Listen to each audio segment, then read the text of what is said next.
Composition is perhaps one of the most important aspects of art creation. Yet it's also one of those things that's often overlooked. Even if we get our proportions correct, we have a full range of value, and we've used the medium as a master, if our compositions are weak, then our artwork probably is as well. Thankfully, composition is one of those things that we can get right with a little bit of knowledge and planning. It doesn't require talent, and it definitely doesn't require guesswork. There are a few rules that we can keep in mind so that our compositions are strong every time.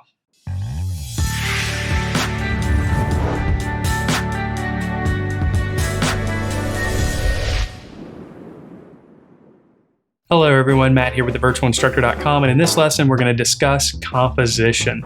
Clearly there's much more to art making other than just mark making, right? We need to consider composition as well, or the structure of the artwork that we create. Before we dive into composition a little bit further in terms of art, let's consider an analogy. If you're a musician, then you know that every song has a structure. A musical composer plans out the structure to the song, and each musician that plays the song has a specific part to play. If a musician plays the wrong part or plays the wrong notes, then the song becomes a real mess. The same thing's true for a piece of art. As artists, we need to structure and compose the pieces of art that we create. So we'll start our discussion of composition by taking a look at focal points. A focal point is the area or areas within the picture plane that command the viewer's attention. While we can have more than one focal point, we usually need to limit the focal points. One focal point is pretty easy to pull off. Two is a little bit more difficult. Any more than three is going to be really hard to pull off as an artist. So in most cases, we want to ensure that we have at least one focal point within the picture plane and maybe one or two supporting focal points as well. Now we can create focal points within a scene using 5 different techniques. The first technique is through contrast. Contrast deals with difference, and this can be any type of difference. It can be textural difference, it can be color difference, and it can be value difference. The list goes on and on, but any type of contrast is going to command attention from the viewer. Let's take a look at this image. In this image, we can see that the green tomato is the focal point. The reason why it's the focal point is because of contrast.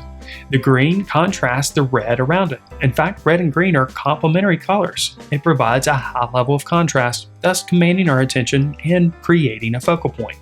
Another way that we can create a focal point within a scene is through isolation. Now, if you ever got in trouble as a kid and were put in the corner, I don't think they do that anymore, then you know what isolation is all about. When you were put in the corner, if you were, then all the other kids in the classroom stared at you. You were isolated from the rest of the class and therefore demanded a lot of attention. We can do the same thing in our artworks by isolating certain elements. Let's take a look at this image. Here we can see that the coin that's by itself, closer to the viewer, is the focal point. Our eyes are naturally drawn to this coin because it's isolated from the rest of the coins behind it. This is an excellent way of creating a focal point in your compositions. Another way that we can create focal points in our compositions is through the placement on the paper. Naturally, we're drawn towards the center of specific shapes. If we take a look at this example by Van Gogh, we can see that he's placed the subject directly in the center of the picture plane, more specifically the eyes of the subject directly in the picture plane. Naturally, this becomes the focal point within the scene. Now, while we can create a strong focal point by placing the subject directly in the center of the picture plane, it's not always best to do so. When we do so, we typically end up with a static composition.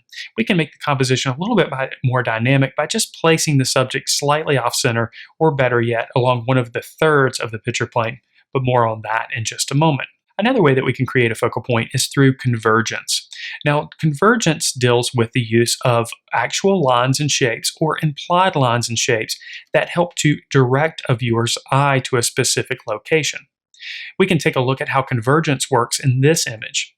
In this image, you're likely drawn to the small figure close to the center of the picture plane. You're drawn to this location because of converging lines that exist there. In this case, these converging lines deal with one-point perspective, and these lines are helping to pull the viewer's eye to that specific location. Therefore, the small figure within the picture plane becomes the focal point.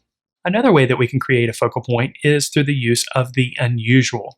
Anything that's unexpected or out of place, of course, is going to command our attention and also our viewers' attention to a specific location within the picture plane. Let's take a look at this image. Here we can see that the person who has the bug head clearly is unusual, and because of this, we're naturally drawn to that location. Therefore, even though we have several different people standing in line, the person with the bug head is commanding the attention and thus becomes the focal point. Now, although creating a strong focal point is incredibly important in creating a strong composition, it's not the only factor we should consider. Next, let's take a look at the principles of design and see how they influence our compositions. The principles of design deal with how the elements of art are arranged in a work of art. The elements of art, of course, are the basic building blocks for art creation. Generally, there are 8 accepted principles of design. They are balance, proportion, movement, rhythm, harmony, unity, emphasis, and variety. Some art specialists also include contrast as one of the principles of art, but since contrast can create emphasis, most people decide to leave it off the list. Not all of the principles of art affect our compositions, but most of them do. Let's take a closer look at how the principles of design affect our compositions. We'll start with balance. In terms of art, balance refers to the overall distribution of visual weight within a composition. Each element or subject that we include in our compositions carries with it a visual weight. If we include one subject on one side of the picture plane, we'll likely need to counteract that visual weight with either negative space or another element that carries with it its own visual weight. Therefore, we can create visually balanced compositions. We can compare visual balance to a teeter-totter or a seesaw. Imagine we have one large object or a person on one side of the seesaw. The seesaw won't be balanced. But if we add a couple of medium-sized objects or people to the other side of the seesaw, we achieve an equilibrium. The seesaw is now balanced. If a work of art is not balanced visually, it may feel heavy. For example, if we include too many visual elements close to the bottom of the picture plane, it will pull a viewer's eye to that location, and the overall composition may feel unsettling. Take a look at this image. In this case, we have several visual subjects at the bottom of the picture plane. At this point, it feels very heavy. But if we counteract this visual weight with an element or two at the top of the composition, then it becomes more balanced. We should also be aware of how our images are cropped, as this can also create added visual weight. For example, if we place objects too close to the edge of the picture plane, it can pull a viewer's eye and create unwanted attention. If we take a look at this image, notice how the bird is positioned too close to the edge of the picture plane. The edge of the branch at the top is also too close to the left side of the picture plane. In this image now, there is enough space provided on both sides of the picture plane to provide a bit of balance, resulting in a more successful composition. The next principle to consider is movement. Now, in terms of art, movement can refer to actual physical movement, as in the case where we might have a person running in a scene, but it can also refer to the way a viewer's eye moves through the piece of art that we've created. In most cases, we are drawn into artworks and guided to the focal point or the area of most importance, and then supporting elements within the scene guide our eye throughout the piece of artwork. We want to engage our viewers, so we need to encourage them to move through the piece in a specific way, and a lot of times this is referred to as eye movement. Depending on the subject, the order in which someone may move through a piece of artwork may look like this. First, the viewer is drawn into the work. Then the viewer is guided to the focal point or focal points. Then the viewer is guided to supporting elements. Then the viewer is guided out of the work or back to the focal point. This visual movement within the composition is usually achieved using contrast, guiding lines, diagonals, or overlapping objects. Take a look at this painting by Willard Metcalf. Take note of how your eyes move through the work. Perhaps your eye followed a similar route as mine. I entered the work at the bottom of the valley near the stream. I was guided by the line of darker trees to the center of the pictorial space, then back into the forest on the left. I then followed the line of trees across just in front of the distant mountains. From there, I was guided back to the center. The positioning of these elements allowed me to engage in the artwork. I was able to move through the piece and enjoy each one of the individual sections of the artwork without becoming overwhelmed with visual information. We can do the same thing in our artworks. When we plan our compositions, we can consider how a viewer's eye may move through the piece. Now, of course, we don't have complete control over how viewers will interact with our art, but we can have some influence. The next principle to consider is rhythm. We understand rhythm through repetition. Take, for example, the beat of a song. We hear the beat and we understand its rhythm because it repeats, usually in a predictable way. The same is true for a piece of art. We create visual rhythm in a piece of art through repetition. Repetition helps to unify a piece of artwork, and it creates that rhythm that can lead to a strong composition. Let's take a look at this famous painting by Van Gogh. Notice how it has a sense of rhythm. This rhythm is created through repetition. We can see here how the shapes created for the blades of the flowers are repeated throughout the composition. And also the shapes for the smaller flowers in the upper left-hand corner. And then the shapes created for the irises are no different. They also repeat. A repeating element or subject within a piece of artwork is often referred to as a motif. So if we include a motif in our artworks, it helps to create that visual rhythm. By including visual rhythm, we also create a bit of harmony and unity, which leads us to our next principles to consider: harmony and unity. Our compositions should clearly be harmonious and unified. Now, harmony and unity are very similar to each other, but they're slightly different. Unity deals with a feeling of oneness in a piece of artwork. If we want to create unity in our artwork, then we should use the medium in a consistent manner and bring it to a level of completeness so that the artwork feels complete. It's also important to consider artistic style. If we use a specific style in one location of the painting or drawing, we should continue this style throughout. This leads to a feeling of unity in a piece of artwork. Harmony more so deals with the individual parts of a piece of artwork and how they work together. We can consider harmony and unity in terms of a family. Let's consider a family in the traditional sense here for this analogy. A family is made up of different members. A family may have a father, a mother, a son, and a daughter. Each family member is different and is their own unique person, but the family is still a unit. Some families get along well with each other, while others don't. Let's take a look at a composition that is harmonious and unified. In this case, we'll take a look at an example by Robert Harris. This work is unified and harmonious for a number of reasons. The most obvious way is through its use of color. Harris has simplified the color scheme and used mostly the complementary colors of red and green. The green is very earthy, but it's still there. This is an example of creating harmony and unity through simplification. In fact, there are several ways that we can create harmony and unity in our compositions. We can create harmony and unity in our compositions by using the medium in a consistent manner throughout the artwork, simplifying shapes, subjects, or color schemes, using a consistent style throughout the artwork, making sure the work appears finished, ensuring that each individual part of the piece works and makes sense with the other parts. Now let's discuss our next principle of design, emphasis. We typically use emphasis to create focal points within the scene, and we've already discussed several methods for creating focal points. You'll notice that each one of these methods, or most of them, rely on some form of contrast to pull a viewer's eye to those locations. Let's take a look at this work by Degas. Most of us are drawn to the woman in the scene, more specifically to her face. Degas has pulled our attention to her using several different methods. For starters, she's centrally located within the picture plane. There's also strong value contrast around her. Notice how the man next to her is dressed in black while she wears white. There's even a dark shadow cast on the wall right next to her light face. Then there's the lines of convergence created by the tables and the back edge of the bench. You'll also notice that the face of the woman has more details compared to the other elements within the scene. This also helps to pull a viewer's eye to that location. The next principle to consider is variety. Like emphasis, variety deals with contrast or difference, and we should include some variety in our artworks. Take, for example, your favorite food. Now, imagine what life would be like if you had to eat your favorite food for every meal for the rest of your life. breakfast, lunch, and dinner, and nothing else, you're having your favorite food.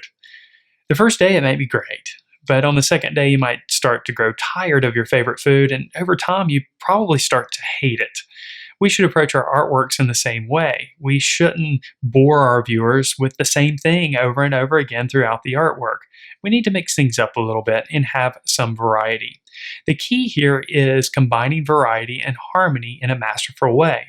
If we have too much variety, then we might end up with a piece of artwork that's not harmonious. If we have too much harmony, we might end up with a piece of artwork that has or is lacking variety. Let's take a look at an example where the artist has balanced variety and harmony. In this work, Kandinsky has created variety by using a broad range of color, but kept the painting unified through simplification. Now, believe it or not, there's more to consider when it comes to composition outside of the design principles in creating strong focal points. There's a few other factors we should consider. Next, we'll discuss positive and negative space. Space is one of the 7 elements of art, and most of the times when we discuss space, we're discussing depth or the illusion of depth in a drawing or painting. When we're discussing composition, however, we can consider space in a slightly different way. We can consider the positive and negative space within the picture plane. Now, positive space generally refers to the areas within the scene where we have subjects or elements of importance. Negative space, on the other hand, are the areas or locations that surround these areas of importance or the elements within the scene. Positive doesn't necessarily mean good, and negative doesn't necessarily mean bad in this situation. Now, let's take a look at an example. Here we can see a photograph of an orchid on a plain white background. Now, let's isolate the positive and negative space so we can better understand its relationship within the composition. If we isolate the negative space, seen here highlighted by red, we can see that the negative space takes up the space around the orchid and in between the individual parts of the orchid. Now, if we isolate the positive space, we can see that the positive space in this image is taken up by the entire orchid, the stem, and even the pot. Positive and negative space work to frame the composition. We can have a composition that's made up of mostly positive space, an equal amount of positive and negative space, or mostly negative space. In this example, we can see that we've taken our subject and broken it down into a composition made up of mostly positive space. And here's an example of a composition made of equal parts of positive and negative space. And here's one made of mostly negative space. Each one of these compositions is derived from the same subject, and each one of these compositions could be considered successful. Now, finding a good balance between positive and negative space in your compositions will depend on a variety of factors, including the level of detail in the subject that you're including, the material that you use, the way that you're handling the material, and other visual factors. But the key to finding success with the balance between positive and negative space all relies on your planning, which leads us to the next aspect of creating strong compositions: planning.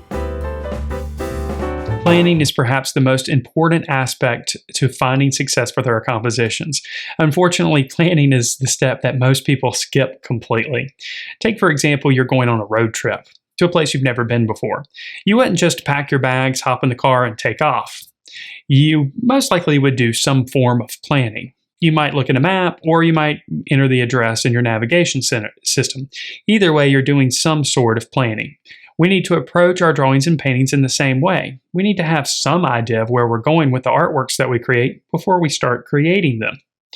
Most times, we create small sketches ahead of time. These small sketches are usually referred to as thumbnails. Now, thumbnails are loose and quick. They're not meant to be finished pieces of artwork. They're just meant to help you figure out all the compositional puzzles before you actually go to your artwork. That way, when you're in your artwork and you're creating your drawing or painting, you've already decided on all of the design elements. Of course, you can change your mind along the way, but at least you have a really good idea of what you're trying to accomplish with the artwork that you create. Now, when we approach thumbnail sketching, we should do so with an attitude of experimentation. We should be open to any ideas that might enter our brains and quickly sketch them down. A lot of times we often think that our first idea is the best, but oftentimes if we allow our mind to think creatively and we're open to experimentation and different possibilities, we may find that best idea on our 5th or 6th or even 10th attempt at creating a thumbnail sketch. So the next time you create a piece of artwork, make sure you do some planning. Sketch out your composition before you start into it, and more than likely, you'll create a stronger composition than you would have without any planning at all. The rule of thirds is another compositional strategy that we can take with our artworks. Now, the rule of thirds is based on a mathematical theory called the golden mean or the golden principle. The golden mean and golden principle is rather complex, so most artists and photographers simply refer to the rule of thirds when they're laying out specific subjects within a scene. The way the rule of thirds works is basically we take our picture plane and divide it into thirds, both horizontally and vertically. We have intersection points that happen along these thirds. These intersecting points are great places to put focal points. They often lead to a more aesthetically successful composition. We can also even place subjects directly on these lines of thirds. You'll see this used lots of times in different movies and films and even photographs. In fact, if you take a look at the video you're watching right now, you'll notice that I'm laid out in one of the thirds within the picture plane. Let's take a look at this work. Notice how the artist has positioned the figure, which is the focal point, almost directly on one of these points. Now, the compositions we create can be either static or dynamic. Static compositions are fairly straightforward and direct. Static compositions make sense for images like illustrations. For example, a scientific illustration where the intent is to basically show the viewer some information. In most cases, however, we want to create more dynamic compositions since those tend to be more interesting. There are several ways that we can create more dynamic compositions, but one way that's used by artists over and over again is by including diagonals in the artwork. In this work by Frederick Remington, we can see the repeating diagonals throughout the artwork. Notice how it makes the artwork more engaging and more interesting, and more importantly, more dynamic. So look for interesting ways to incorporate diagonals in your composition. For example, instead of showing a subject from a straight-on view, maybe you consider showing that same subject from a bird's eye view or perhaps a worm's eye view. This will create more interesting angles and give you the opportunity to include more diagonals in your compositions. Now, when we compose our artworks, we should also consider the number of elements or subjects that we include. The human mind finds balance in odd numbers, more specifically the number 3. This means that including 3 objects is the optimal number of objects to include to find balance and create a more successful composition. This doesn't mean that you have to use 3 objects by any means. You're welcome to use more or less. It just means that if you're using more than 3, it's better to use 5 than 4, and it's better to use 7 than 6. For whatever reason, if we have 2 objects within the scene, it tends to make a sort of competition between the 2 objects, and it's hard for our minds to determine which one of the 2 objects is the focal point. For example, if we look at this image that features 2 spheres, it's hard to determine which one of the 2 spheres is the most important and therefore demands our attention. However, when we add a third, the other 2 subjects act to frame the third, resulting in a more balanced composition. So what have we learned here? Well, we've learned that composition is not about guesswork. It certainly has nothing to do with luck, and it's definitely not about talent. Composition is about understanding how your viewers will interact with what you create. It's the result of careful planning, and it also sometimes involves some experimentation. Now, we've covered a lot here, and it can be a bit overwhelming. But the more that you practice these concepts and incorporate them into your own compositions, the more they'll become intuitive to you, and your compositions will improve over time. If you enjoyed this video, then I know you'll love being a member at thevirtualinstructor.com. Our members have access to all of our drawing and painting courses on a variety of subjects and techniques. Each one of our video modules includes a downloadable illustrated ebook that goes along with the video.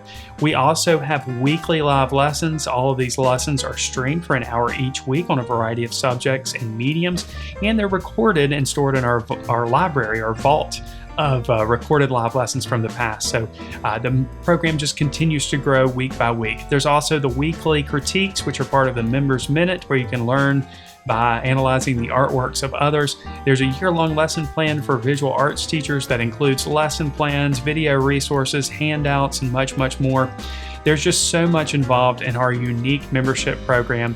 So if you're interested in learning how to take your drawings and paintings to another level, I suggest you check out the program. Everybody starts with a trial, so you can go in and check everything out risk-free. Thank you so much for watching this video, and I wish you all the best in your artistic success.